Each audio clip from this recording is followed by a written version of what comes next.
ಆತ್ಮೀಯ H16 news ಅರ್ಥಾತ್ high ಸೀತಾರಾಮಗೆ ಸ್ವಾಗತ.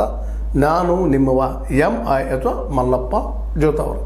ಆತ್ಮೀಯರೇ, ಈಗಾಗಲೇ ನೀವು ನೋಡ್ತಾ ಇದ್ದೀರಿ BDCC ಬ್ಯಾಂಕಿನ ಸಲುವಾಗಿ ಬೆಳಗಾವಿ ಜಿಲ್ಲೆ ತುಂಬ ಪ್ರತಿ ತಾಲೂಕುಗಳು ತುಂಬ ಏನ್ರಿ, ಅದರಲ್ಲೂ ಹುಕ್ಕೇರಿ ಭಾಗದಲ್ಲಂತೂ ಹೇಳ್ತಿಲ್ಲದಷ್ಟು ಕೆಲವು ಹಳ್ಳಿಗಳಲ್ಲಿ ಶಪಥ ಮಾಡ್ತಾ ಇದ್ದಾರೆ, ಮಾಡಿಸ್ಕೊಳ್ತಾ ಇದ್ದಾರೆ, ಆಣಿ ಕಿರೆ ಮಾಡಿಸ್ತಾ ಇದ್ದಾರೆ, ಇನ್ನು ಕೆಲವುಗಳು ಓದಿ ಮುಚ್ಚಿಡ್ತಾ ಇದ್ದಾರೆ.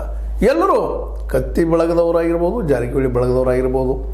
ಜಾರಕಿಹೊಳಿ ಅವ್ರ ಬಳಗದಲ್ಲಿ ಜೊಲ್ಲೆ ಅವರಿದ್ದಾರೆ, AB ಪಾಟೀಲರು ಕತ್ತಿಯವ್ರ ಬಳಗದಲ್ಲಿದ್ದಾರೆ, ಇನ್ನೂ ಯಾರು ಇದ್ದಾರೆ.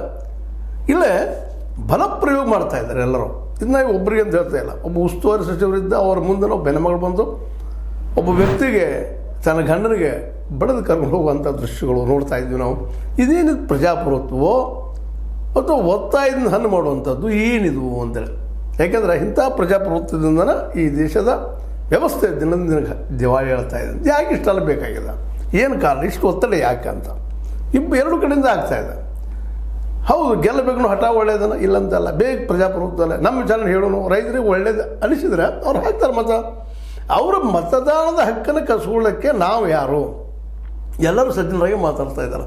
ಕತ್ತಿ ಬಳಗದವರು ಅಂತಾರೆ, ಇಲ್ಲರಿ ನಾವು ರೈತರ ಪರ ಇದ್ದೀವಿ, ಲಾಭ ಮಾಡಿ ತೋರಿಸಿವಿ ಇಲ್ಲಿವರೆಗೆ ಅಂತ ಅವ್ರು ತಮ್ಮ ವಾದನ ಮಂಡಿಸ್ತಾ ಇರ್ತಾರೆ.